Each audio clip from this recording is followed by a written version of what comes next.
Hello and welcome back to the True Crime Guys podcast. I'm Lauren. And I'm Michael. What's up? How we doing? Ooh, coming back at you with another freebie. Hope y'all are ready for this one. A case suggestion from a listener, which I'm going to look up. Lauren, if you want to talk about it, and I can find who that is. I was hoping you had that because I didn't. I do have it.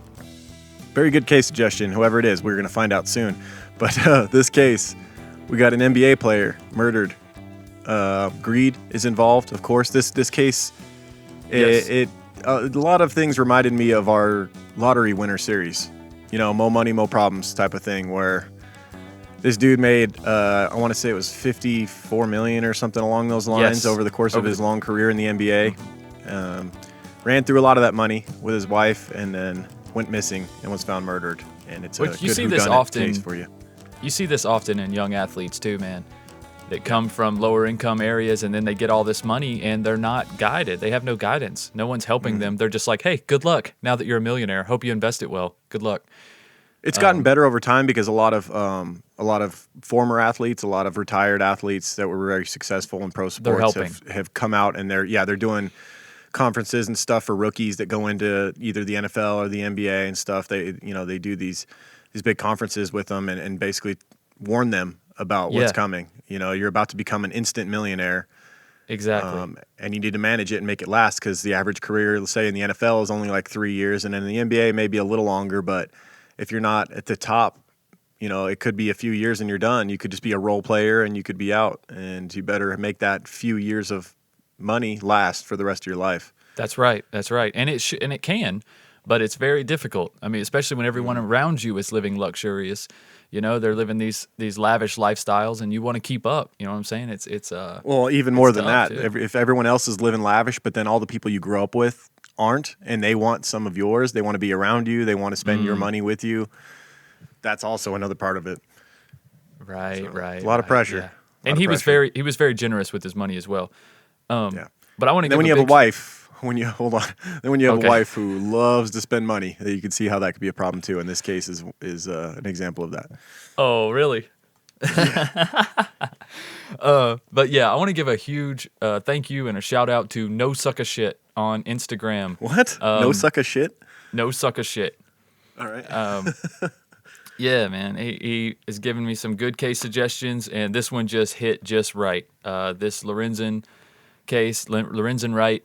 Great case for us, fit all the criteria. So, yeah, we appreciate you, man, on Instagram. This case is not no sucka shit. Let's just say that. No. This is no sucker shit. This is a good one. I sounded so white saying that. And it's so current, too. You know, like up now. Definitely. Like with the new information that come out, because if you watch old documentaries on this, there was a documentary made in like 2015 by Sports Illustrated, and it's so far behind. There's so much more that has come out in the last 5 years. A lot happened in 2017. Yes. And then there's been some, there's a special, 2020 special we'll talk about, which we used as a study source, which I think just came out this year, right?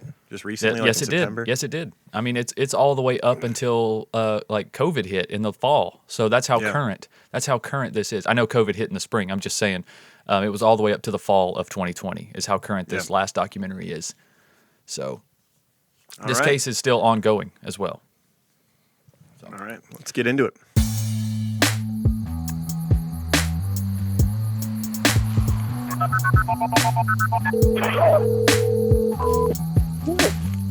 Hi, Georgetown 911, where's your emergency?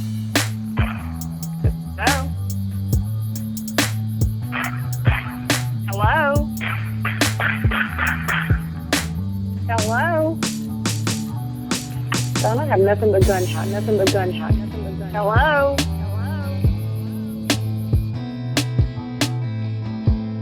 Hello?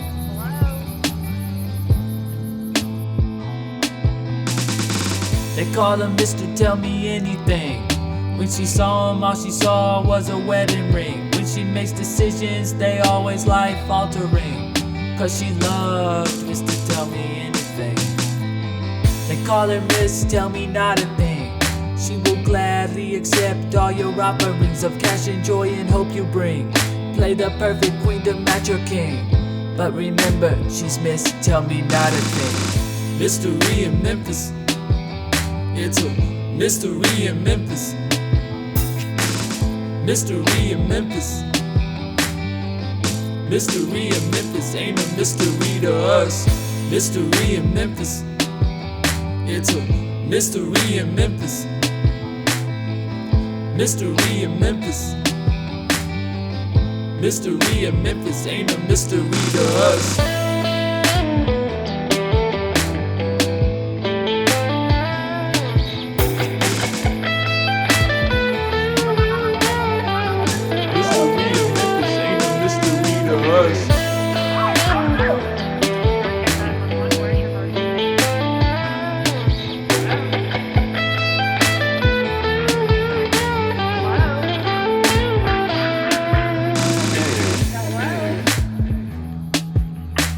Nothing but gunshot, nothing but gunshot, nothing but gunshot. Hello? Mystery in Memphis. All right, so our case this week is the case of murdered NBA basketball player Lorenzen Wright. And he wasn't currently in the NBA. He had retired, Right. but had an illustrious career of 13 seasons. We'll get into all his stats in a little bit. But, yeah, he went missing and was found murdered, and it was a mystery for a long time who had killed him. A long time, unfortunately. And there was some stuff that could have been – it definitely could have been handled quicker had the 911 call audio been given to the police. Right. However, it was just kind of passed over on, and we'll get into all that details. Let's go into our sources. So we got the Sports Illustrated article done on him, but the main study source we used was an ABC News 2020 special called Mystery in Memphis. It's 6 parts.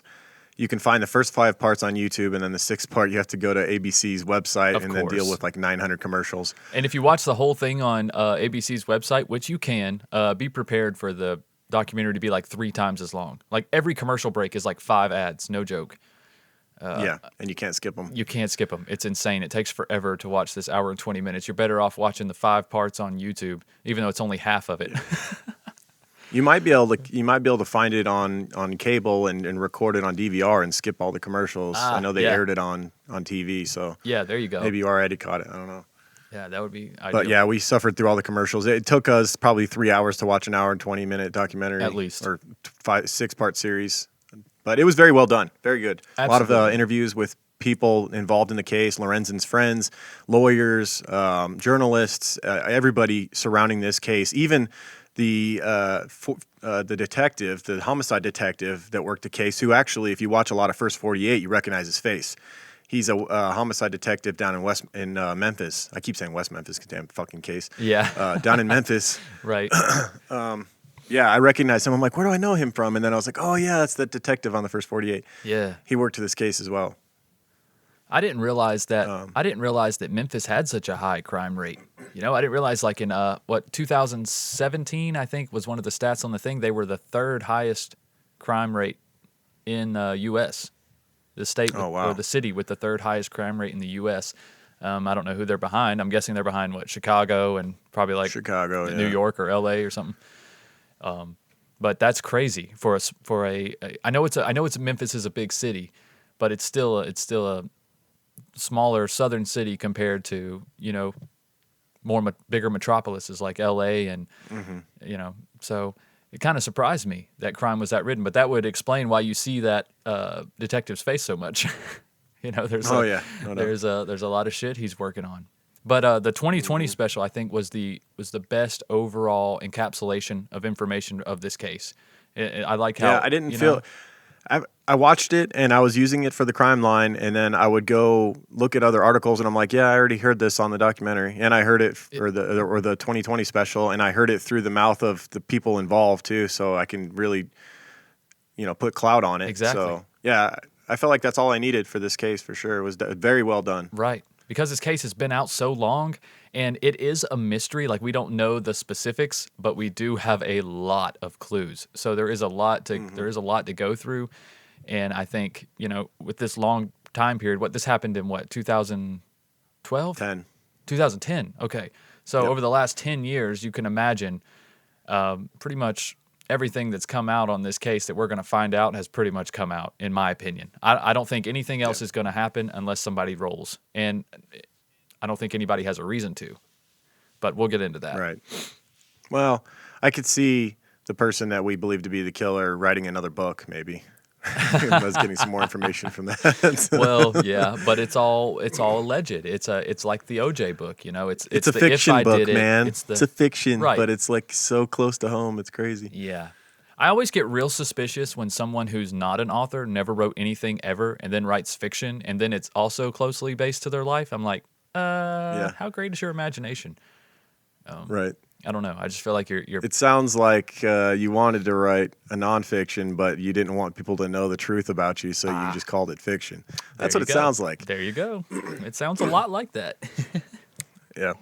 So let's get into it. Lorenzen Vern-Gagne Wright. I don't know. Is that how you would say his middle name? It doesn't really matter. I would say Vern-Gagne. Every time I've seen Gagne? Yeah, Gagne is that. I think it's the correct pronunciation of that.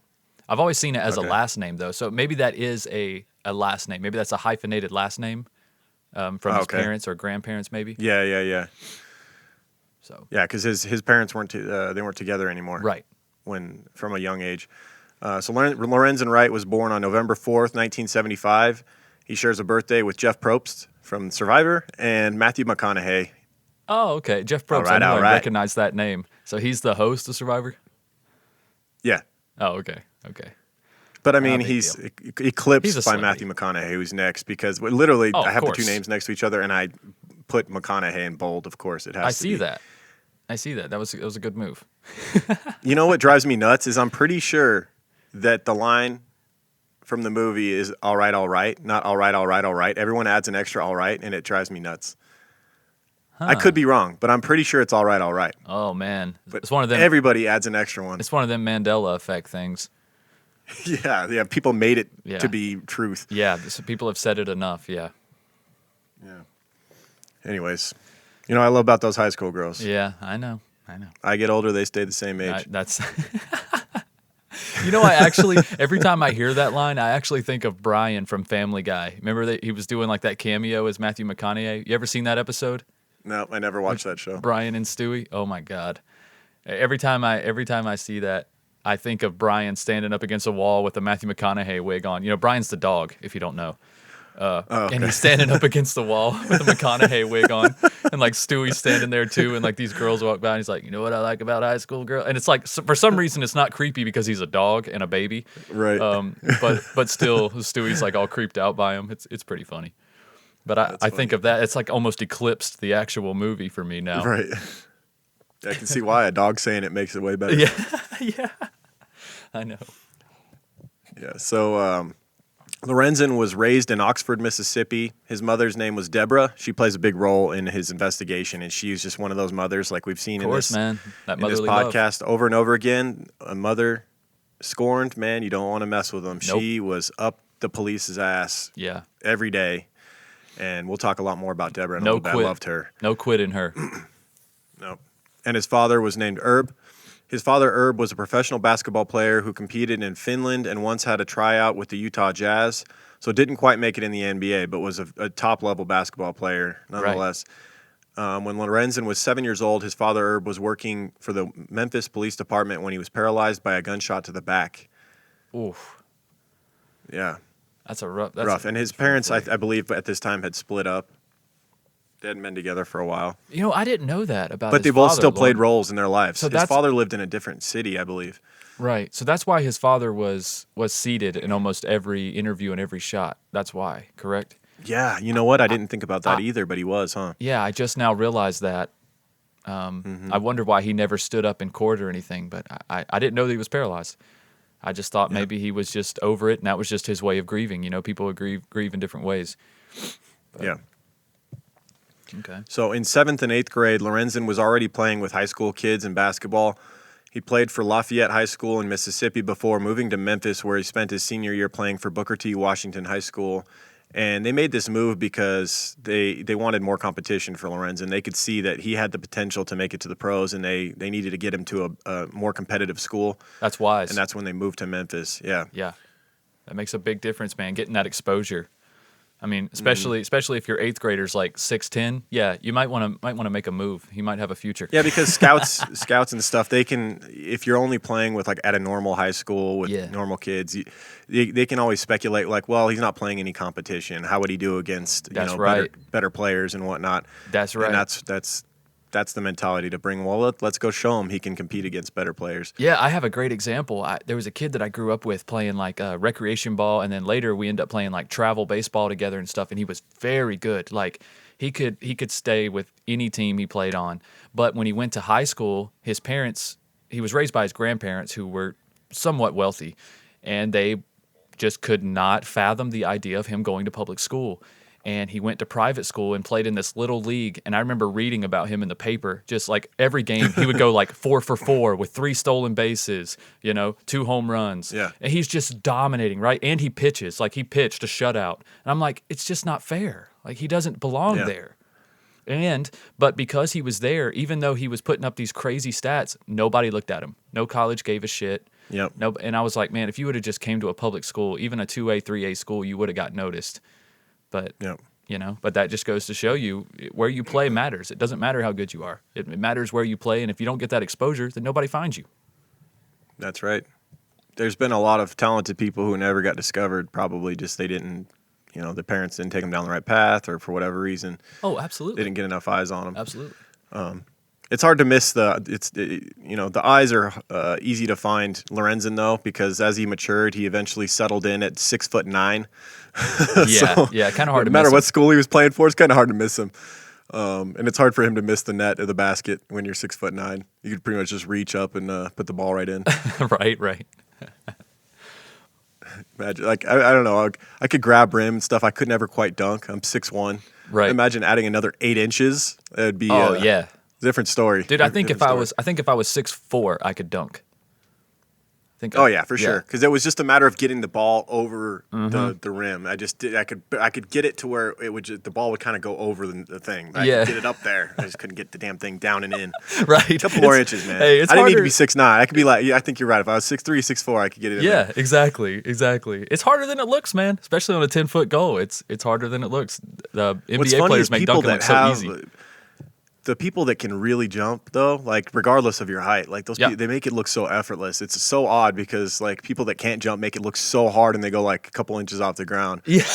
But then the people that can really jump, they're just like you're watching like, how the hell? You just smoothly like you're soaring through the air. I don't understand what's going on here. Hell yeah, man. It's all about mechanics. I don't know. It's a skill. It is a mechanical thing, and also like a calf strength and explosiveness and. Yep.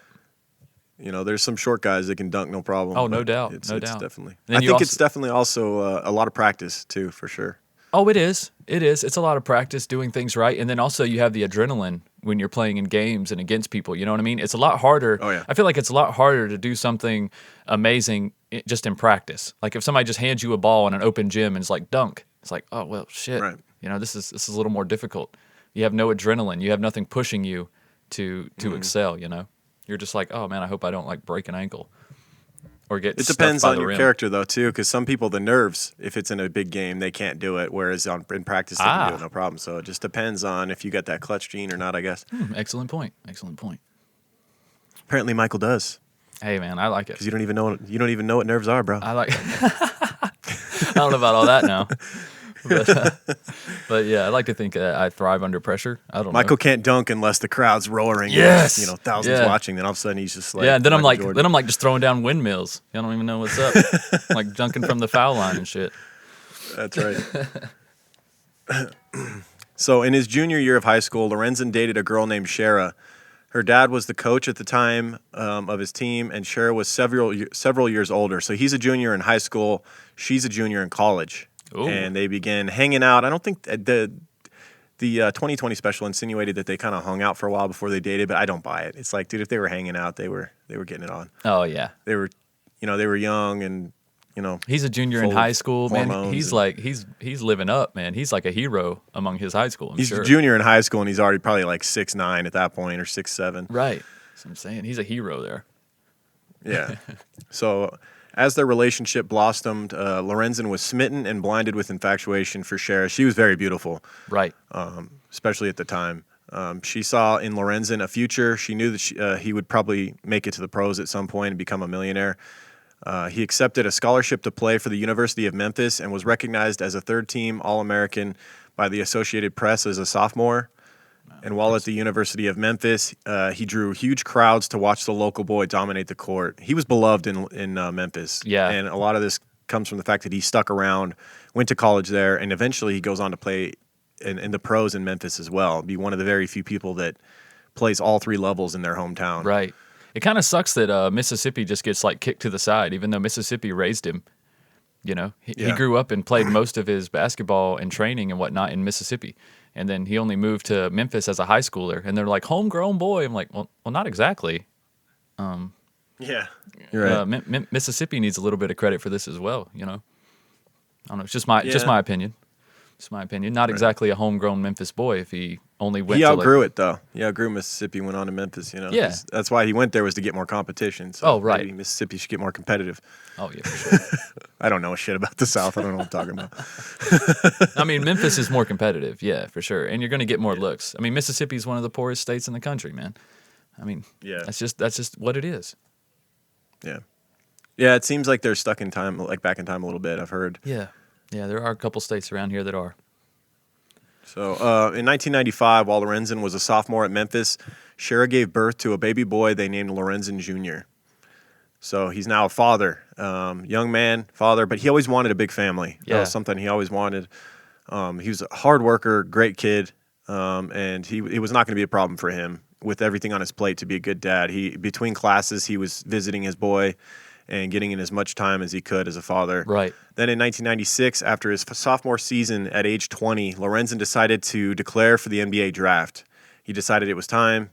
20, I mean, we've seen this done time and time again. If you got the size and the ability, you can start playing at 18, like LeBron or Kobe. Oh, yeah, no doubt.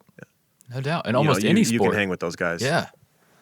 Yeah, I mean. And I think at that age, they've been playing on adult courts all the time, too. You know, just not necessarily in organized leagues, but like street pickup ball. They've been playing with adults for a while, and they know they can hang. So, of course, these guys were groomed for this. And then your father was a professional basketball player as well, and then your mother has like amazing work ethic and dedication, obviously. So I mean, this guy, he had the genes, he had the size, he had everything. The work ethic. Yeah, he had the work ethic. He had it. Yeah. So. In the first round, with the 7th overall pick in the 1996 draft, the LA Clippers drafted Lorenzen Wright. So he was an early first-round pick. He became an instant millionaire, basically, and in his first season with them, they made the playoffs. That's incredible. And around this time, in 1998, on June 6th, Lorenzen and Shara got married. So everything's coming together for him at this point, and that's when they start to grow their family massively. Yeah, they're living the dream, too, right now, man. Like the American dream is coming together for them, too. Yeah, and so he's got the money, he's got the contract, and now his family continues to grow. In addition to Lorenzen Jr., they would have a daughter named Lauren, twins named Lamar and Shamar, another daughter named Sophia, another boy named Lawson, and another daughter named Sierra, who tragically died as an infant from sudden infant death syndrome, sadly. Yeah. And he would go on to give to charities and participate in awareness for that tragedy. You know. Yeah, that's hard for anybody to face. Yeah. So still in his 20s, he's now a father of 6. Wow. That quickly, man. They got going. Yes. And through the early part of their marriage, things were good. They had an abundance of money. They spent it at a pretty fast pace. Lorenzen loved cars and Shara loved jewelry. But they were living it up. You know, they had all these kids and they had plenty of money and they were having a great time. And following Lorenzen's rookie contract, he chose to go home and play basketball once again in front of his people in Memphis. And so, as we said, one of the very few athletes that plays high school, college, and pro in what they call their hometown, I guess. As you mentioned, he was born in Mississippi, but he viewed Memphis as his spot. He would be one of the very few people to do this. Yeah, he loved it, man. Yeah. So he would sign with them in 2001 with the Grizzlies. And upon his return to Memphis, Lorenzen began spending his money and spreading his wealth around. He gave time and money to local charities, and his house was the spot for all the friends and locals to hang out. It was described as Disneyland at the time, his home. I'm sure it was just to open his doors friends. to everyone. Right? All his friends that And he weren't had 6 basketball kids, players. so- Like, yeah. Yeah, and yeah. If his friends were anything like him, and had a bunch of kids, then damn, yeah, it must have looked like Disneyland. yeah, I'm sure they had a blast. He probably had like a full court, full size for sure. Olympic You swimming have to, pool. right? Like, yeah. I've seen cribs. I know how these dudes do. Yeah, right. Lorenzen also bought his mom a house only 3 minutes away from his. Right on. The homes were separated by a secluded road called Callis Cutoff. The road had dense trees on both sides, a beautiful country-style road in a suburb. It was kind of bizarre that what separated the two homes was this, what seemed to be like a desolate road, just surrounded by forests, basically. I bet this road was privately made or something. Yeah, maybe the people who owned a property near his or his property before or something like that had this road paved, because it wasn't like one that people used to travel. I think it was just a good way to get around the neighborhood, and it so happened. It's almost like it had been there and it was protected as the suburbs grew around. Right. They decided to keep that patch of forest. It was almost like West Memphis 3. You remember that patch of that with the irrigation that ran through and that patch of woods that was just kind of random off the highway? Yeah. It almost has that feel to it. And it seems like also coincidentally bad shit happens in those little patches of things. Yeah, it is. It's nice and secluded, but bad things happen in nice secluded areas as well. There's a little foreshadowing for you with this episode. Right. So in 2003, Lorenzen founded the Sierra Simone Wright Scholarship Fund after the death of his daughter, as we mentioned. So he's given back and, turning it into a good, the tragedy that had happened to him and his wife. Right. And then during the summer of 2003, he returned to the University of Memphis to finish his degree. So thinking ahead, he's playing pro ball, but he still has the wherewithal to get a degree, so that afterwards he can start businesses, which he did. That's right. He was trying to prepare for life after basketball. Unfortunately, just the spending habits between him and his wife were hard to maintain even with multiple businesses. Right. It still takes discipline. You see it with a lot of pro athletes right now. If you follow them, and see, we kind of have access to pro athletes' lives more than we ever have before because of social media. But most of the pro athletes that I follow individually on Instagram, almost all of them have side businesses. They have some other. They're all entrepreneurs on the side. Yes, they have some other chain that they're opening, or maybe an online business, or something. They're also, in today's age, they're getting nonstop pitches for investments. Exactly. I want would you want to invest in this business with me and this and that? So all they really have to do is kind of open their email, and I'm sure they've got endless opportunities to invest in. Yeah, but that don't mean that they're the right ones. No. I know Ashton Kutcher, man. That's one thing he does. He's an investor in different companies and whatnot. Yeah. He goes and does meetings, and people pitch him their ideas, and he decides whether to invest or not. Oh, okay. He's been doing that for a while. Yeah, I bet so. Cam Newton is like he started like a lounge in Atlanta. It's called dude, he should. Yeah. He's got style. That's what I'm saying. He should be doing something on. He should open a club or something. He already like that. has one, bro. It's called Fellowship. It's in Atlanta. Okay. And it seems to be doing really well. He also should own a hat store, like business type of thing. He should own like his own fashion line. He could put lids out of business with all the different hats that he has. Dude, those fedoras are badass. Yeah, right. Those fedoras are legit. But he could absolutely go into fashion and then have the lounge, have the high-end lounge, It's like a cigar/wine lounge. It's pretty dope. That's awesome. It's pretty dope. It seems to be doing pretty well. He should have a whiskey wall in there and shit. Oh, I'm sure he does. Yeah. So through the 2000s, Lorenzen and Shara's marriage had become turbulent and continued to be turbulent through the 2000s as they discovered that both had been cheating on each other. I feel like it's pretty common with pro athletes' relationships. It's tough because they're traveling around. High, though. The temptation is so high for these dudes. Yeah, it's they get off the plane and there's women waiting for them. The average man that talks shit on these guys that cheat on their wives and whatnot. They're being so stupid because it's just like no one's being the stuff that you're not getting women thrown at you every day like these guys are. No. All the people that hated on Tiger Woods when he cheated.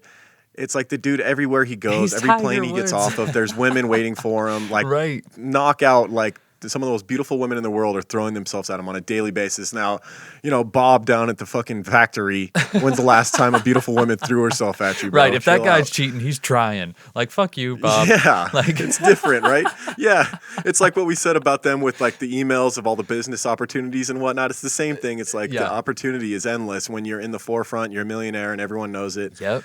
And then, but you're just trying to deflect all the stuff that's coming at you, as opposed to us where it's like you're right. You have to go out of your way to try and cheat on your wife if you're an average Joe. Yeah, exactly. And then on the other hand, it's really not that much easier for the wife either. Like, I'm not condoning infidelity. Oh, no. I'm just saying it's not easy for her. They're at home and she's, you're on the road all the time. Right. And she's living this lavish lifestyle. I mean, you got to imagine she always looks good and she's going out and then she's around other successful men in the business constantly. And that's attractive to people. I mean, money and success is attractive, whether you want to admit it or not. It makes people, it can bump a 6 up to an 8, a 9, 10 really quick. You know what I'm saying? Like a little bit of money in the bank. And it's a lot of temptation for these people. And they spend a lot of time apart. I think that is crucial as well. A lot of time apart. Definitely. Yep.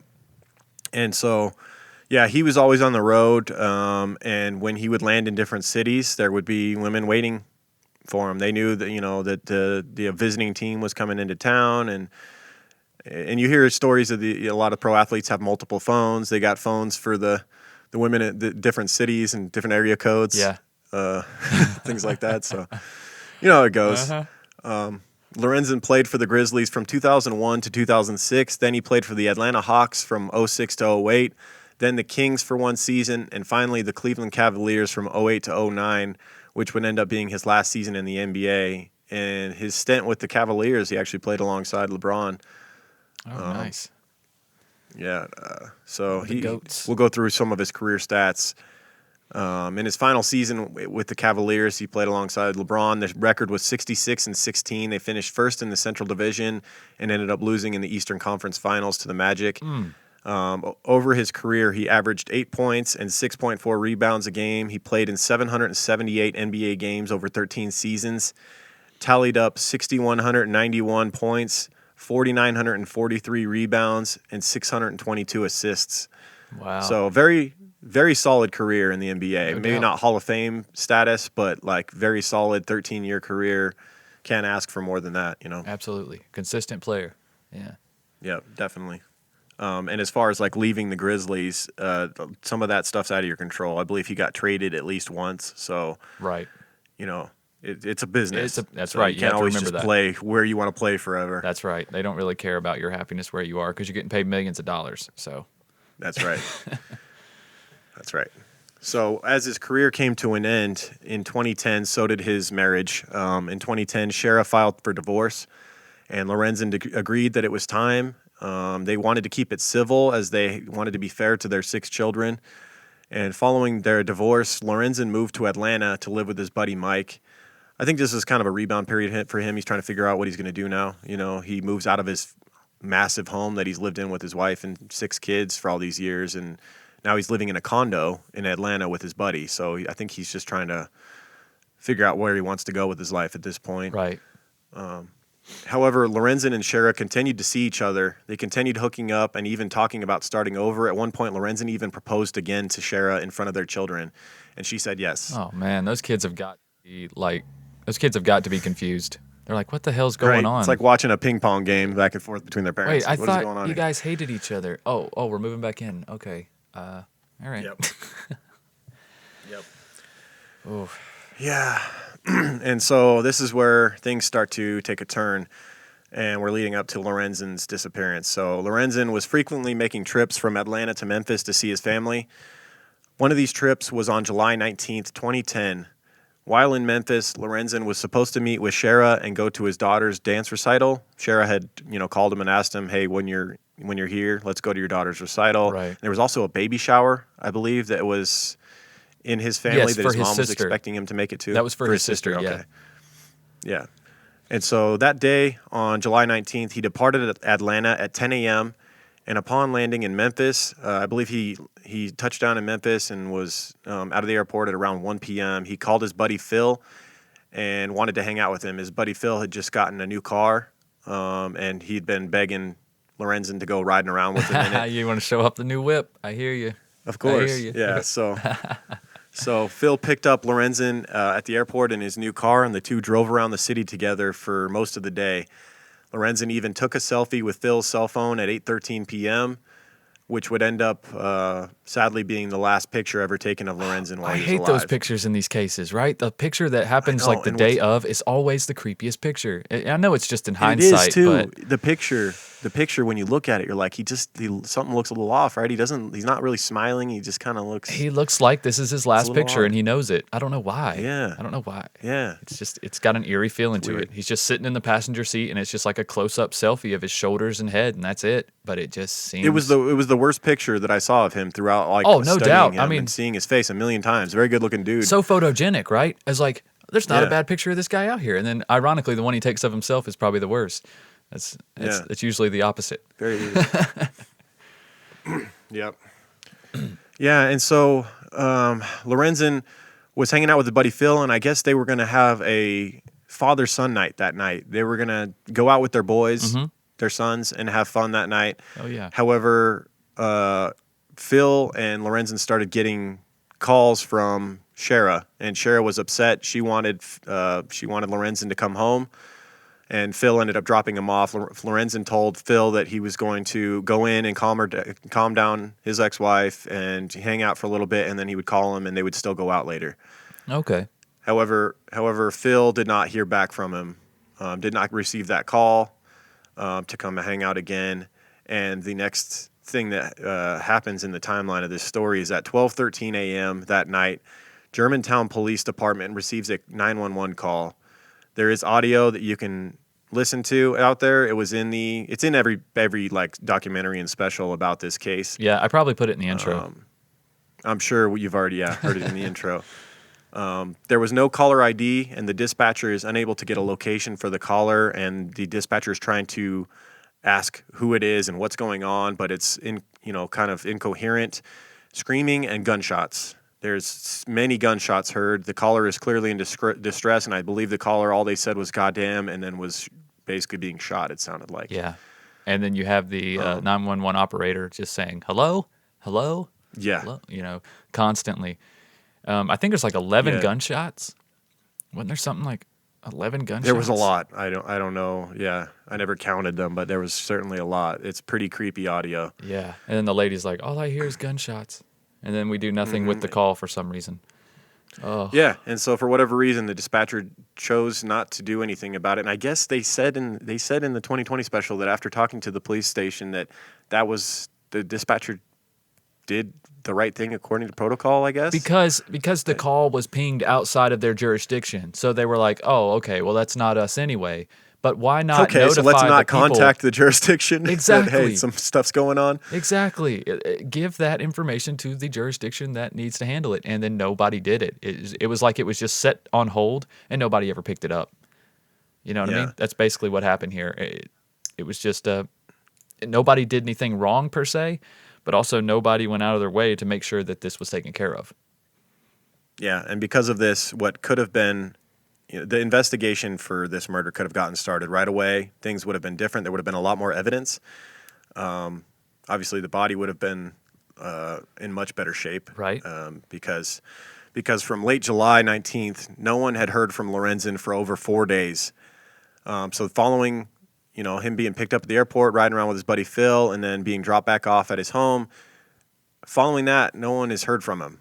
But this is not that strange for Lorenzen, though. No. People weren't that worried because he was known to hop on a plane, go to Europe, and get out of the country, go to Vegas, whatever, and have a good time and not let anybody know, and then just show up. I mean, he had the funds to do that. He's an adult. He's technically divorced at this time, so he didn't owe an explanation to anyone. So people didn't worry. Yeah, though he was retired, he was retired, but he was still living a bit of an NBA lifestyle, right. Still jumping on a jet and flying here or there. Oh, of course. And wouldn't always answer his phone. And there was times where he, all of his friends and family said the same thing. They said, you know what, for a couple of days we weren't really that worried about it because that was just Lorenzen. Right. And so, but Lorenzen's mother became became concerned and eventually did call on July 22nd to report him missing due to the fact that he hadn't been calling his daughter Lauren back, which that was one thing that was rare. You know, he was usually pretty good about getting back to his daughter. And, right. You know, as a parent, we can understand that. Oh, yeah. So it's one thing to, you know, blow off friends and whatnot like that because you're busy, but, you know, your daughter's calling you, you want to get back to them. That's right. So when Lorenzen was reported missing, it became quite a big story, you know, as we know how big he was in Memphis, kind of a local hero there. And the fact that he's missing, that coming out, it blew up. It was all over every news station. Speculation ensued. And following his disappearance, investigators began looking into his life. They learned that he was not doing all that well financially, despite having made over $55 million in his career. He had a sports cafe that he owned that was ran by his dad, wasn't making much money, and he had a car detailing shop as well. And they also found out that he had a relationship with an interesting man named Bobby Cole, who was a high-level drug dealer and race car driver, and that's where speculation got a little bit out of hand in regards to Lorenzen and drug dealing, which turns out was completely unfounded, and there was no evidence to back the fact that he was involved in any drug dealing or anything like that. But it didn't stop things from kind of spiraling out of control as far as speculation with that. There was a lot of talk that maybe he owed some drug dealer money, and there was hitmen that came to Memphis to kill him, you know, all these type of things. Right. And that's not disproven, but it's in no way, shape, or form proven either. No. The only connection to him in any kind of drug dealing was the fact that he knew this Bobby Cole character, but the only reason he knew Bobby Cole is that Bobby Cole had bought a couple of Lorenzen's cars. That's right. That was the common thing. That was the basis of their friendship was cars, not drugs. Right. Lorenzen he was a big motorhead. He had a lot of badass cars, and this guy was interested in cars, and Lorenzen needed some money. And a quick way to get some of that capital back in the bank is to sell off some of your assets. You can't drive them all at one time. I get the feeling like Motorhead, that oil ran in their veins, both of them. Lorenzen and Bobby Cole, and Lorenzen had a means to fund his obsession with cars and playing basketball. Bobby Cole was not 6'9" and not a pro athlete, so he funded it with drug dealing. There you go. That's how he kept up his obsession with race car driving. They just had different means of doing it. Right. And actually, the DEA had already investigated Bobby Cole and Lorenzen's relationship. They had been on to Bobby Cole, watching his every move as a high-level drug dealer, obviously. And they had found that, you know, Lorenzen, who is a well-known guy, had been meeting with Bobby Cole, and they had actually looked into their relationship and interviewed Bobby Cole in the past to see if there'd been any drug transactions made between them, and they were unable to find any evidence of such transactions. So the DEA had already looked into their relationship between Cole and Lorenzen and found nothing. Right. So that a lot of that whole, you know, he was killed over drug dealing stuff is completely unfounded. I've determined through studying this case. That is just to get people sidetracked. And when you learn the people that brought that stuff up later, it starts to become more and more clear as to why that was just like the people that we believe killed him may have brought a lot of that stuff into the fold as a distraction. Yeah, exactly. That's all that was a distraction, something to throw people off the case, to add a little bit of doubt, and I think it did a good job doing that. Hey, Creepers, did you know every 26 seconds there's a break-in this country? But with Simply Safe Home Security, you can protect your whole home around the clock. It's serious, lasting protection, and all it takes is a simple 30-minute setup. You'll even get a free security camera when you protect your home today. More on that in a second. I set up my Simply Safe system in about 30 minutes. I now have sensors on all my doors and windows, and I even have a motion sensor in my basement. I can sleep like a baby now, knowing that if anyone tries to get in my home, that my alarm will be set off. Simply Safe is an award-winning arsenal of sensors and security cameras that blankets every inch of your home. You'll know your home and family are always safe. You set Simply Safe up yourself in a few minutes without any tools or wiring. No technician or salesperson has to step foot in your home. Then Simply Safe will monitor your home around the clock with security professionals who are there in case of an emergency to immediately send help to your home. Plus, there's no contract, no hidden fees, and no installation costs. It's why a U.S. News and World Report named Simply Safe Best Overall Home Security of 2020. And here's the best part. Right now, visit simplysafe.com/creeper and get a free security camera plus a 60-day risk-free trial with any new system order. There's nothing to lose. Go today to simplysafe.com/creeper. That's simplysafe.com/creeper. So when police questioned Shara about Lorenzen's disappearance, it's natural for them to interview the spouse, obviously, and one of the last people to see him. Right. When they interviewed her, she said that the night that he went missing, he was at the home with a guy she had never seen before, and they had a box of drugs, presumably to go sell, because they needed money. Just a box of drugs, huh? Just good old box of drugs. I know, right? That sounds phony as fuck. I know. Box of Yeah, drugs. I think didn't he even had think like a about box that. of drugs. I don't know. They smelled like drugs. I don't know. Yeah. That makes me right. think of an underrated movie, The Night Before. It's a Christmas movie with Seth Rogen and all those characters. Oh, and, yeah. You've talked about this in movie that movie before. Yeah, in that movie, his wife, like, they'd go out once a year on Christmas Eve, I believe. Yeah. And you know, they party hard and stuff, and it's just kind of accepted with their spouses and whatnot. And on that night, his wife went out and bought him, like, a box of drugs, like a literal, but it's like one of each thing. He's like, the proportions of this shit are all off. It's like, She was like, I don't know. I just ordered the box of drugs. yeah, there's like mushrooms, coke, like weed, like everything. It was funny. Oh, my God. But yeah, a box of drugs just sounds bogus, right? It That does. sounds like someone who doesn't know anything about it. Yeah, it sounds like bullshit. Like he's just making that up. Yeah. So the police are looking at her, questioning her, and she's denying, saying that, you know, I don't know. He was with this guy I've never seen. They were going to sell drugs, and then that's the last time I heard from him. So local news reporters even went to Shara's door and got an interview from her. Standing in her doorway, talking to them, she said he was fine, and he's fine now. Maybe a little Freudian slip there. He was fine, talking about him in past tense. I thought that was kind of odd. And then she quickly fixed it. She said he was fine, and he's fine now. Yeah, yeah. And I'm not going to believe anything other than that. He's fine now. Right. And so I feel like she slipped a little bit there in talking about him in past tense when, you know, he's only been missing for a few days. No one knows whether he's alive or not. Right. It's almost like she assumed that they were going to ask how he was feeling in the time leading up to his disappearance, right? Oh, he was fine. He was fine. He was fine. I mean, he still is. I mean, if he was alive, he'd still be fine. I mean, he still is alive. Totally not dead. Totally. Yeah, not dead. He's fine. Not dead. Just to clear that up. Yeah. The one thing that stuck out to Lorenzen's friends about the night that he went missing was the fight that he had with Shara. That night, as we mentioned, Lorenzen and Phil were going to have that father-son night with the boys, and Shara called and demanded that Phil bring him home. She was pretty livid when, you know, Phil could overhear their conversations on the phone. And then on the 28th, 9 days after his disappearance, police finally discovered the 911 call that had been made in Germantown that night, and recovering that audio changed everything. So they had a timeline to start with, and they now assumed the worst, essentially. And they were able to triangulate a location, and that leads them to find the body.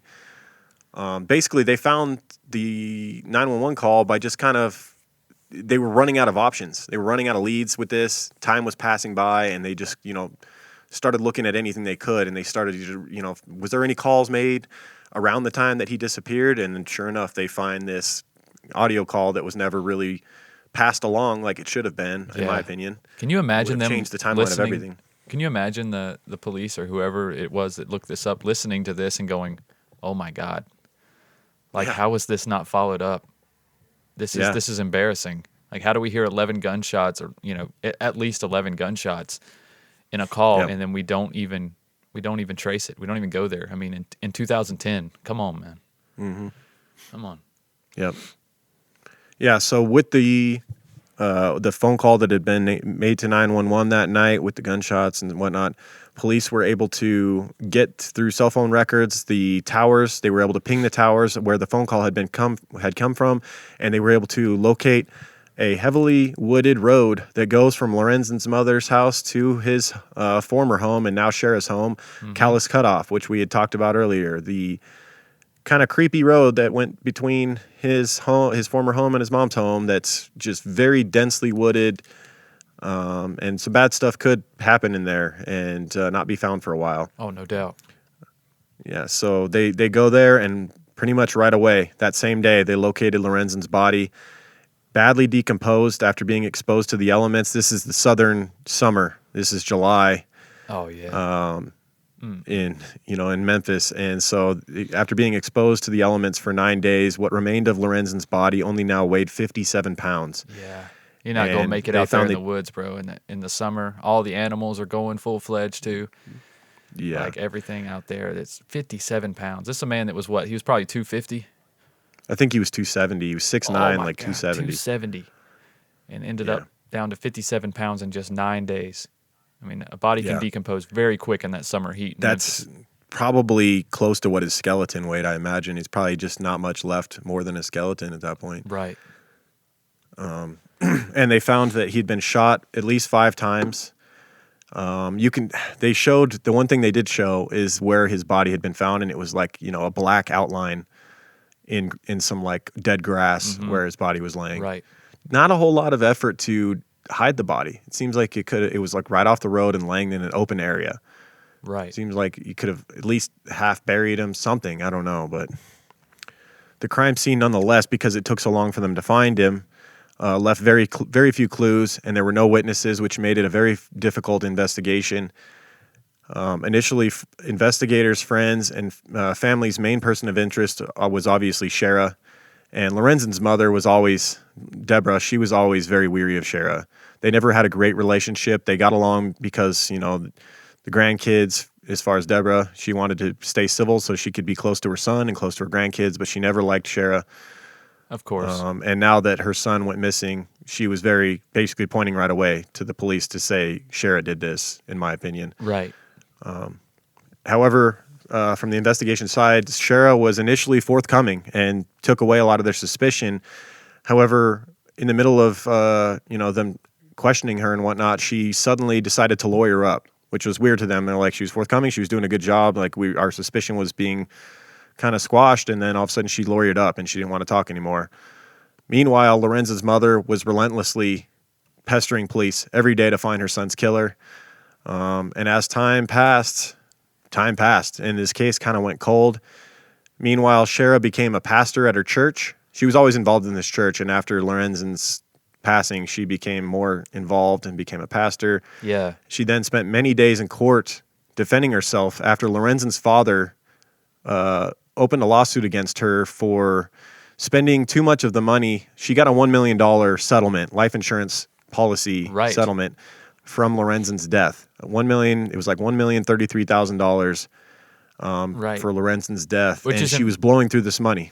Right, which I was going to say, it's important to note that Lorenzen wasn't bringing in anywhere near this much at this time.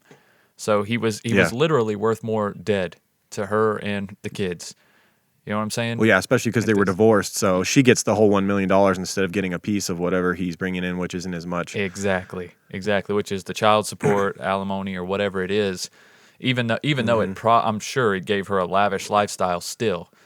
But it wasn't $1 million to do what you want. As we hear from people later on, it was never enough for her. There was never enough money for Shara. Right. Sadly, she was very greedy. That's why she got into the church. Oh man, I shouldn't have said that. Yeah. Oh man, I'm sorry. You're going to hell. I'm speaking the truth though, and y'all that's in church know it. These pastors, man, some of these pastors, it's crazy what they make for the amount of work that they put in. But go ahead. Yeah.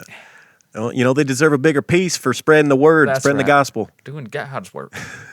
We're making more people prosperous in Jesus' name. That's right. Highly favored. That's why I deserve a mansion and a Lamborghini to drive to church. That's right.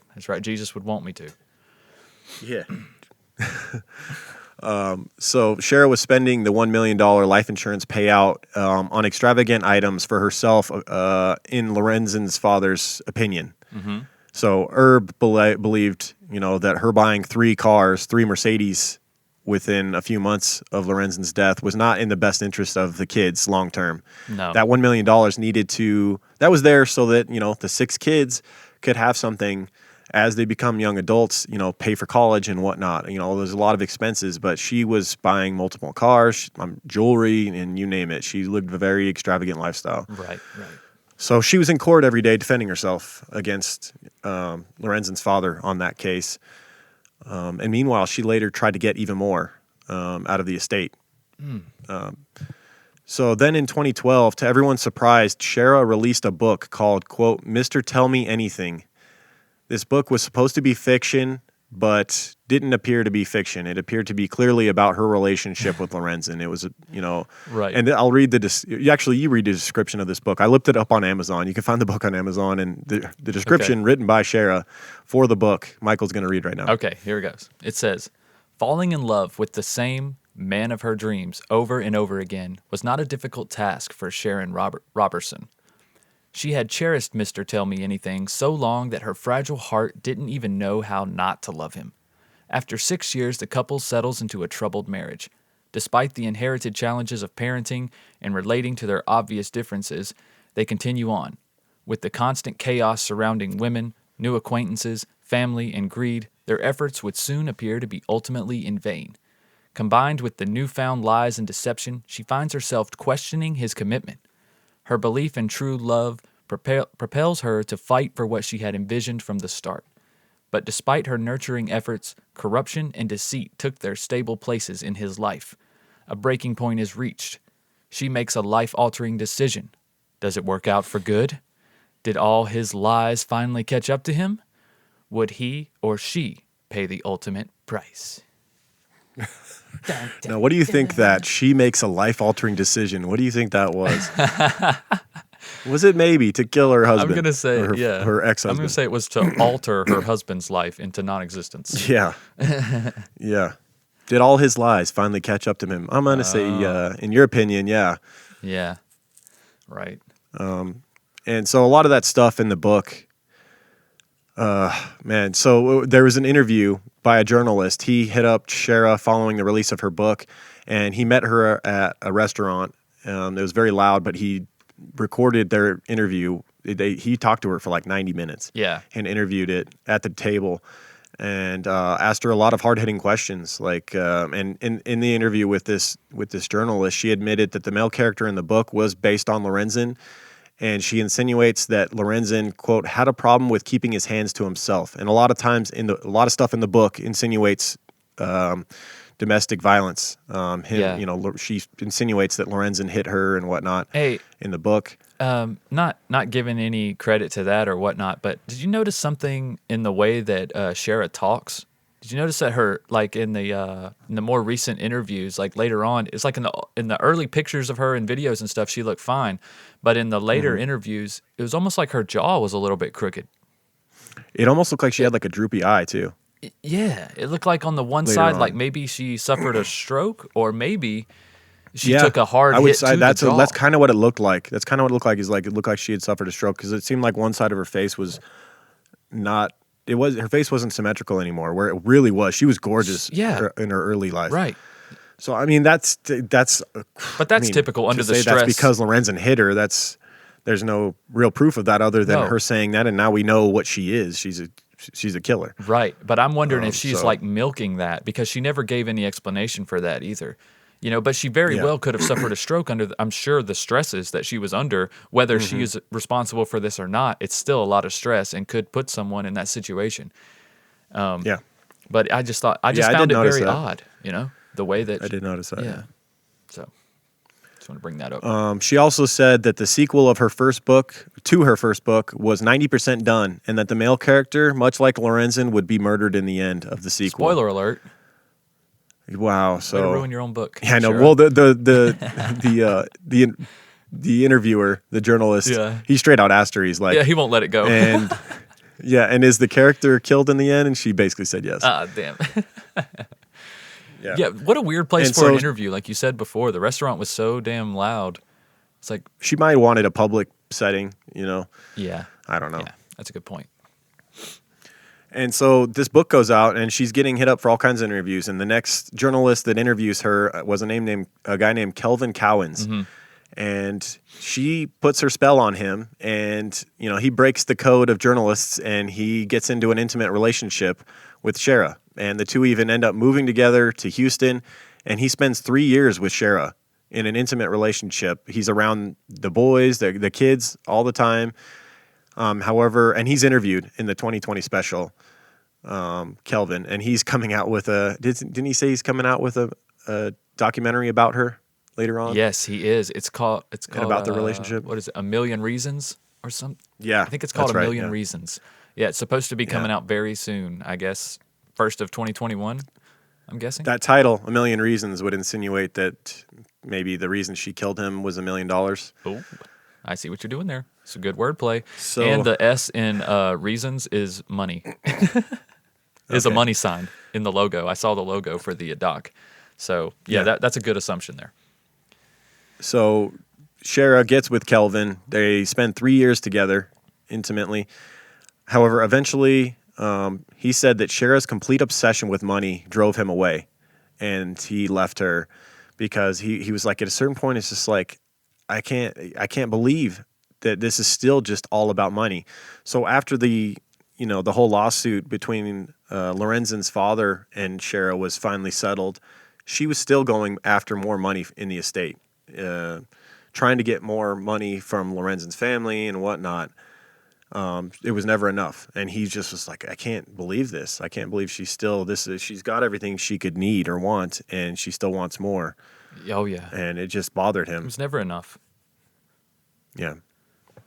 So following the breakup with Kelvin, Shara moved again, this time to California. It seemed like she was moving further and further away from Memphis because there was a lot of eyes on her in Memphis. A lot of people were still speculating that she had killed Lorenzen, and they just kept moving west, and now they're on the coast, far, far away. And there she married a man named Tim Robertson, who was working for a record label, and at one point had lived in Memphis, so they had that tie to Memphis together, and maybe that's where they had known each other from. Yeah, maybe.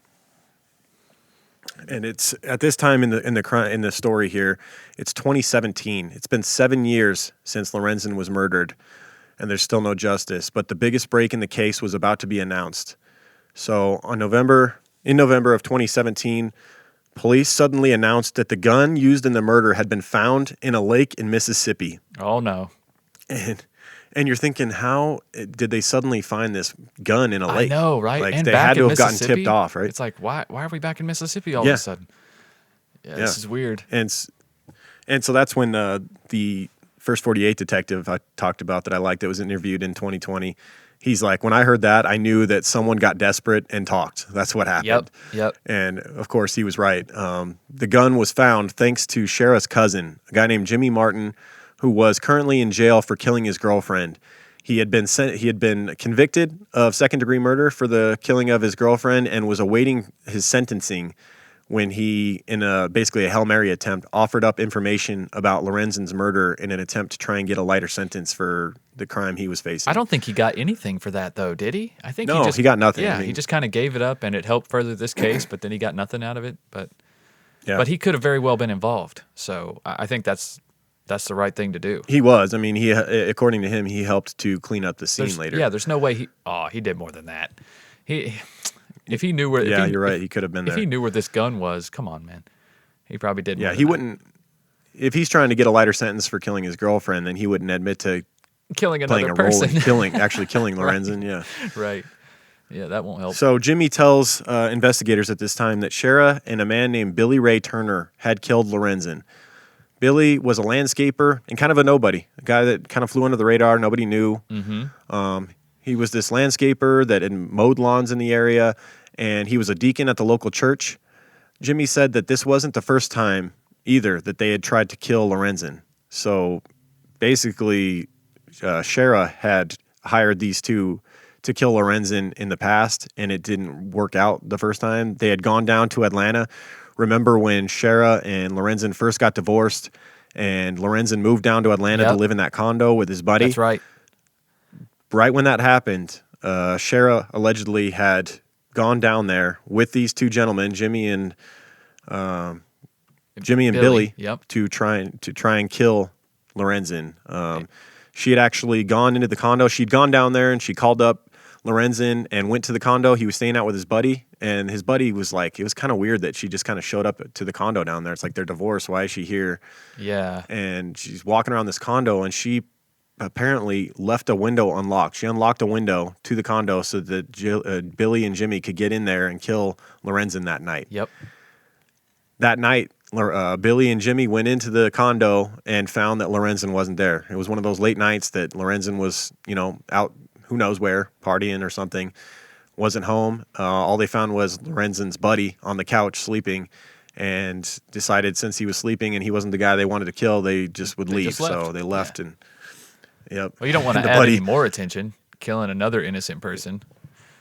Like, yeah, oh the buddy in the documentary was funny. He was like, dude, if I would have woken up, I'd be dead right now. Like there was two men standing there in my condo looking to kill Lorenzen. Yeah. And the only reason I'm alive is because Lorenzen wasn't there. Because if Lorenzen was there, they would have killed Lorenzen, and they most likely would have killed him too, because he would have woken up. And oh yeah. So he got very lucky that Lorenzen wasn't there. No doubt.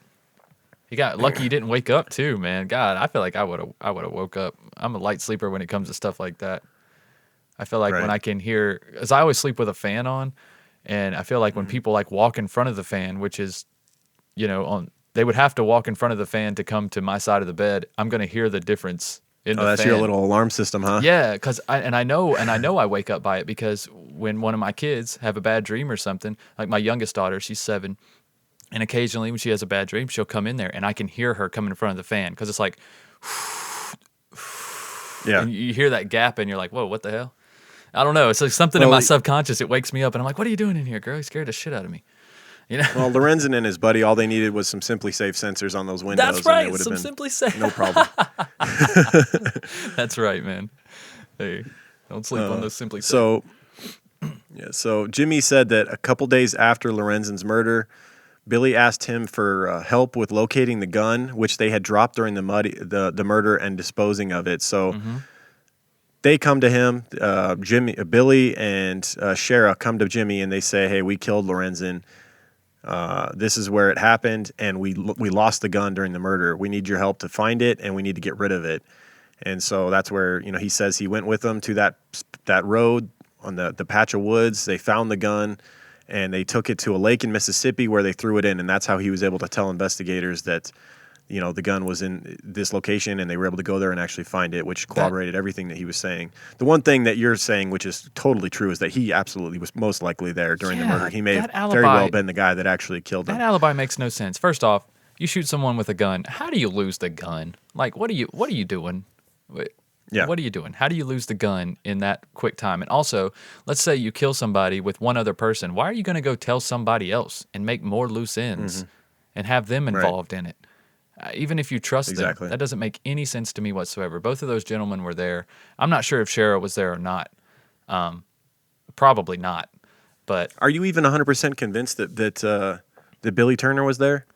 I'm not. Because I mean, if you think about it, Jimmy, while he's in prison, he needs another man to say was the killer, right? No one's going to believe that Shara was the one who walked up and shot Lorenzen 9 times or however many times it was. Right. There needs to be another man there. Billy's this guy that was around the area that. Yeah, but the only thing that makes me think that Billy was there is he has no alibi. He hasn't given any reason to not be there. He's just kind of like, well, let's just let the court decide. And people like that make me a little bit nervous. It's like, well, what's your side? What's your story? Give me your story. Yeah. Like, give me something. What were you doing that day? Where were you on this day? How do you know Shara? And it does seem as though he had some sort of relationship with Shara. Yeah, he was allegedly had been sleeping with her. Yeah, and we know how she puts people under her spell. I mean, look how she got the reporter, and then now she has the landscaper guy. And I don't know, man. It just seems like they were all involved. Yeah, so they find all this stuff out. They talk to Jimmy. They find the gun, and Jimmy's telling them, it was this guy, Billy Turner, and it was Shara. And so the police, they start recording Billy's conversations, and they are able to, that's another thing that doesn't look good on Billy, I suppose, is they were able to find something incriminating in his phone calls. And they arrested him on December 5th, 2017. And it's kind of a shock. Everybody, the news lets out. Someone's been arrested for the murder of Lorenzen Wright, finally. Yep. And it's a guy named Billy Turner that no one's ever heard of. And they're like, what the hell is going on here? Yeah, why did he kill him? Yeah, and so December 5th, 2017, he's arrested. And 10 days later, Shara Wright would also be arrested while in California, and she would be extradited back to Memphis to face the charges. Turner was a previously convicted felon on unrelated charge that stemmed from a case in the early 90s where he was found in illegal possession of a gun that he was arrested for when he was arrested for murder in the Wright case. So when they arrested him for the murder, he had a gun on him, and he wasn't allowed to have a gun because he was a felon from the 90s. And so they basically they charge him with this, and he accepts these charges right away. And now that freaked out. Basically it was like a waiting game between Billy Turner and Shara, and each of their lawyers. They were like, who's going to take a plea deal first? Right. And when he accepts the charges for this gun, for the illegal weapons charge, and basically accepts a 20-year sentence for that, now Shara's really worried that he's going to testify against her in her murder trial. And she goes ahead and takes a plea deal, which is fucking bullshit. Like, she got off way too easy in this one, in my opinion. Yes, she did. And her taking the plea deal just tells you everything you need to know as well. Yeah. Because she didn't want to go to trial. Why didn't she want to go to trial? Right. Because the truth would have been outed. Exactly. So after Shara and her lawyers learned about the plea deal that Billy Turner was taking, her lawyers worried that Turner would strike a plea deal, and he did. And in the Wright murder case, to testify against her lawyer said, we told her if Billy testifies against you, it's going to be disastrous. So on July 25th, 2019, Shara agreed to a plea deal, pleading guilty to the facilitation of first-degree murder.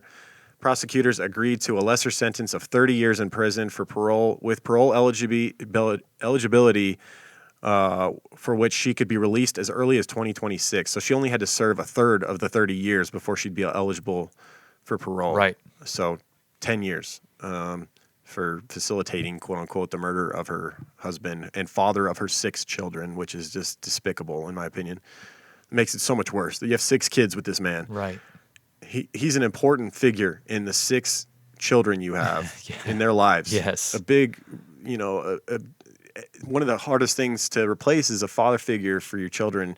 And he was, by all accounts, a great dad. Yes, he was. And you take him out of this for money. I mean, even disgusting. Even when he moved out of Memphis, he was constantly going back and forth to Memphis to be there for the kids, for games and dance recitals and this and that. I mean, that's how she lured him back in there in the first place, was the kids. Yep. Think about it. He was there for And him. speaking of the kids, the hardest part and the most heart-wrenching part of this whole story, without a doubt for me, was after she accepts the facilitation of murder charge in the courtroom. The court gave Lorenzen's mother a chance to speak. Yeah. And she'd been holding her tongue through this whole thing. She had an outburst early on in the trial. And she was warned by the judge to, keep quiet or else she would be removed from the court. And she was holding her tongue. And now she knows she was right all along. She's been telling everybody that Shara did this, and now she's justified. And everybody was waiting for what is she going to say when she gets her chance to turn, look at Shara after it's been proven that she made this happen. What is she going to say? And it surprised everyone. It definitely surprised me. No doubt. How she handled it. And it was so sad because all she wanted to do was plead with Shara to see her grandkids. And I get that. Rather than lay into her. Go ahead. I'm sorry. No, you go ahead. I was just going to say that's so honorable to see that. Like, that is a character trait that I love in people. And it's people who, we've talked about this before, Lauren, but it's people who recognize the situation they're in and they're like, how do I make this better now? And she's going, I've already lost my son. This woman is going to prison. She's going to pay for a part of it, and whether it be enough or not, whatever. But the only thing she cares about now is the relationship she can have with her grandkids. She's looking forward. She's moving forward with her life. She's moving on and trying to make the best of it, which is, it takes a big person, especially a person, to do that instantly while you're still in court with your son's killer. And she's already going, my son is gone, and this is what he would want. He would want his children to have a good relationship with his mother and his father and his family, and that's what I want. And most of these kids were adults at the time. It was amazing. The first thing she said to her was actually thank you. She said, I want to say thank you for my grandchildren. Yeah. And that was the last thing anyone expected, because she had this vitriol in her heart for this woman who took her son from her. But she had already been not being able to see her grandchildren, because since Lorenzen was murdered and she had been speaking publicly about how she believed Shara had played a role in it. Right. Shara had cut off her ability to see her grandkids, and I'm sure had been speaking badly about Lorenzen's mother. Right. And so she was like, I miss when my grandkids used to call me. I want that to happen. I want them to still have family in their lives after you're in prison and Lorenzen's gone. I want to be in their lives every day. And I beg of you to tell them to call me, They're obviously, like you said, most of them were adults at this point, so it's really on them whether they want to or not. But sadly, they stuck, and it's understandable. It's their mom. They stuck with Shara. They believed in her innocence and stood by her side. I don't know how that's aged. I don't know if at this point maybe they're hopefully talking to Deborah. I wonder if they've read her book. Yeah. Because a lot of hopefully they watch some of this stuff that's out there and they start to see a different side of their mother that they didn't see and see what she really was. Well, if anybody knows that book is truly fiction or not, it would be those kids. I mean, they lived with them. They know the relationship. Yeah. They've seen the dynamic between their parents, and they could really put an end to a lot of the that might be the missing link is some of the kids coming out and speaking out whether Lorenzen had been physically abusive or not, whether some of the stuff that she says in this book was legit or not. Yeah, they could. So. But I understand at the same time, all you have left is your mother. Your father's gone. There's nothing you can do about that. There's nothing you can say about your mother or their relationship that's going to bring him back. So, as a child, or even as an adult, you don't want to lose both of your parents. And right now they're thinking if we just keep our mouth shut and just go on with life, our mom will be out in less than 10 years and we can be reunited and carry on with our life and move forward. That's right. That's a hard way to think about it, especially if in the back of your mind you're always thinking, did mom kill dad? Yeah. But it is what it is. And if they love her and they don't want to lose that support, they get stick by her. That's right. Yeah, stick by her. All right. So that's the case. Well, I want to talk about sticking by your armpits. Oh my God. Sticking by your armpits. That's right. And don't stick by your. What a segue. Yeah, that was real good, man. That was real smooth. Almost as smooth as Oh My Gaia goes in your armpits, right? That's right. Oh My Gaia is an innovative, all-natural deodorant, fragrance, and beard oil company specializing in paraben and aluminum-free products. Their innovative line of deodorants inhibit the growth of odor-causing bacteria while maintaining effectiveness. At Oh My Gaia, they use only all-natural, paraben, and aluminum-free organic ingredients. There's tons of scents to choose from at Oh My Gaia. I'm sure you guys will find something that works for you, from cherry almond, vanilla, sandalwood, lavender, lemongrass, Egyptian musk, coconut, dreamsicle, leather, lumberjack, honeysuckle, fireside.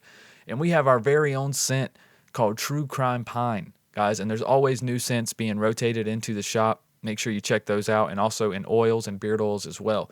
But you can get our... Yeah, I don't think you mentioned Sailor, which is one of my favorites. Sailor, yes. Fantastic. I'm going to have to add that to my list here.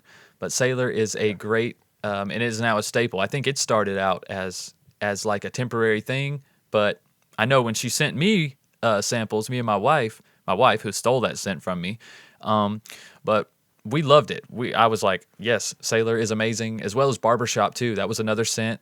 Oh, yeah. Because we've been with Oh My Gaia for so long now, we get to test out the new scents, which is really fun. So we get to see them and smell them and wear them before they even go for sale. But 9 times out of 10, they're home runs, and they're definitely things that get added to the inventory. But that's right. Because you guys are True Crime Guys listeners, you can use the word CREEPER, CREEPER, for 15% off your order on ohmygaia.com. That's OHMYGAIA.com or at shop_ohmygaia on Instagram. Guys, you won't regret it. Time to replace that Speed Stick or that Old Spice aluminum-filled deodorant. Get that aluminum out of your pits. Yeah, replace that stuff. Get something good. Get something original. Don't smell like the guy in front of you in line at Walmart. Have something different, right? That's right. All right. All right, I want to thank those of you that have gone and taken the time to rate and review the podcast on iTunes this week. I want to say thank you to Lukey Boy 07 in Great Britain. Right on. Said great content.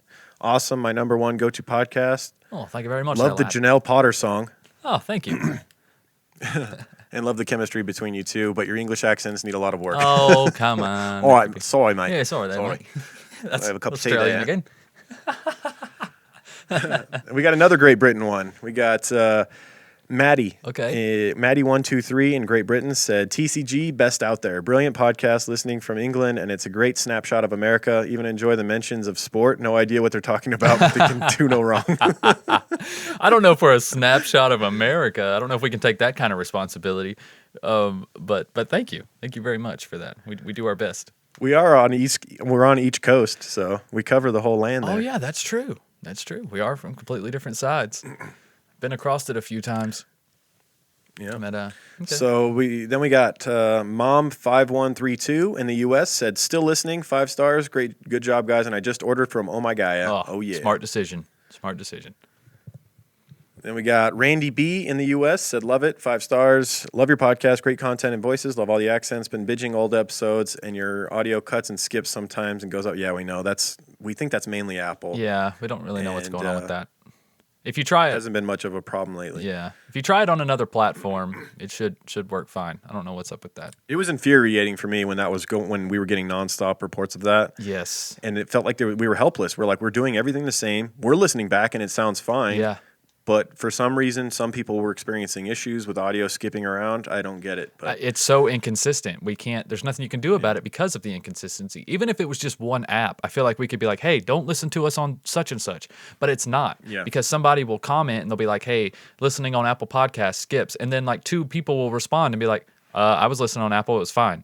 It's fine for me too. Exactly. So we can't find any consistency as far as that goes, guys. All I know is maybe re-download the app, maybe resubscribe, or try another podcast player. There's tons out there for no matter what kind of phone you have. Just Google podcast player. There's tons of great ones out there. Yeah. Then we got Kelson Cameras in the U.S. said, love, 5 stars. Was looking for another True Crime podcast to listen to. Found these guys and love them. You guys lighten up the situation with humor, and it's amazing. Keep it up. Thank you, Kelson. Thank you, Kelson. We got F the Raiders in the U.S. That's my local town team now, and I don't like them either. So hey, we're on the same page there. Oh, Las Vegas Raiders! It seems so weird when I watch Raiders games now, and they're like Las Vegas at the 10-yard line. I'm like, what? It just sounds. I don't know. It just still sounds weird to me. I'm still getting used to it, but it's but a beautiful stadium. Oh my God.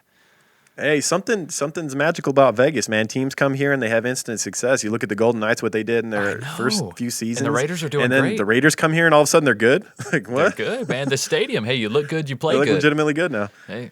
Yeah. So yeah, we got F the Raiders says great, or says 5 stars, and has a case suggestion that we cover Gannon Stock, little boy murdered in Colorado Springs. I won't give too much more about that, but we'll look into that case. Thank you. And then we got Alex Volar in the U.S. said, can't get enough, 5 stars, love the podcast, keep on doing your thing. So thank you. Thank you to everybody who's taking the time to go and do that. Even if you just click 5 stars and throw in some fire emojis, we'll give you a shout out. Or if you just click 5 stars, you won't get a shout out, but we'll still appreciate you. Yeah, absolutely. And one more thank you to No Sucker Shit for this case definitely. Suggestion this week. Great case suggestion. So, guys, we do listener suggestions, right? We just can't get them all. Once in a while. We just can't do them all. Once in a while. So, don't give up. Check out our Patreon page where we've done some suggestions over there. Yes. We've done many premium episodes. Every 4th episode is a Patreon exclusive. You can only hear it if you go to patreon.com/truecrimeguys. $2 a month gets you access to all of those. Mm-hmm. You get all those basically premium episodes, many of which are 2 to 3 hours long. You get into the drawing. We need to do a giveaway. We keep saying we're going to do it. This is what we should do, okay? Because the miscommunication between winners and us or people just not responding and telling us, I think what we're going to do is just make the giveaway make it only accessible to $5 and up. So we already have your address, and we'll just send you something. You'll just get something as a surprise from True Crime Guys. Congratulations. There you go. That's how we're going to start doing giveaways. So people are just going to start getting surprised with stuff. Why don't you pull up the $5 patrons right now and scroll through, just let your cursor land on one of them, and we'll pick them right now because we can't do it on Patreon, remember, because we get in trouble. Yeah, that's right. That's right. Okay. So pull them up real quick, pick someone, and we'll give something away to somebody. And they'll, even if they don't hear this, they're gonna get some merch at their doorstep, and they'll be surprised. Yeah, exactly. That's our way of giving back to the patrons because we love you guys and thank you. And so, yeah, for $2 a month, you get access to all those bonus episodes. But for $5 a month, you get our other show, Just the Banter. If you love our banter, if you're one of those people that doesn't want stars for going off topic and rambling about random shit, you'll love our other show called Just the Banter. It's released every Friday. It's just me and Michael shooting the shit. We just get on and we talk about whatever. In our most recent one we just released on Friday, I talked about my recent obsession with the stock market. I talked a little bit about the different stocks I'm invested in and things like that. I'm an obsessive person. I get into something and then I just all I want to talk about for a while. Yeah. Usually on Just the Banter, I talk about jiu-jitsu too much because it's what I'm into. Right. So We talk about nutrition a lot, just random stuff, just life, kids, parenting, all kinds of stuff. So yeah, that's the $5 tier on that. You get that, and you also get a gold Creep Band sticker, very prestigious. Only a select few people in the world have it. Right. And you're in great company if you have that sticker. Yes, you are. Only way to get it. Only way to get it too. You could send us like $1 million and we won't send you one. Oh yeah. Well, maybe. No, you have to be a $5 patron. Or $10 patron. $10 patron, you automatically get one too. And also, we're trying to set up a Zoom call for the $10 patrons. So if you're currently a $10 and up patron, we want to set up a Zoom call with you guys and just hang out. So it'll be like what class is like, I guess, now in college or, right. or school. Yeah. We'll be like the teachers, I guess, but we're way dumber. Yeah, exactly. You won't learn anything from us. And we'll just hang out. Just hang out with you guys. We'll have a beer with you guys, and whatever you want to ask us or talk to us about, we'll talk to you guys about. And we're trying to set that up. Yeah. So that seems like the best. Let us know if you're $10. That seems like the only option we have right now, as far as I think Zoom has the best quality calls, and then with us being across the country from each other, it's the only way you're going to be able to talk to both of us at the same time. So that kind of set us back.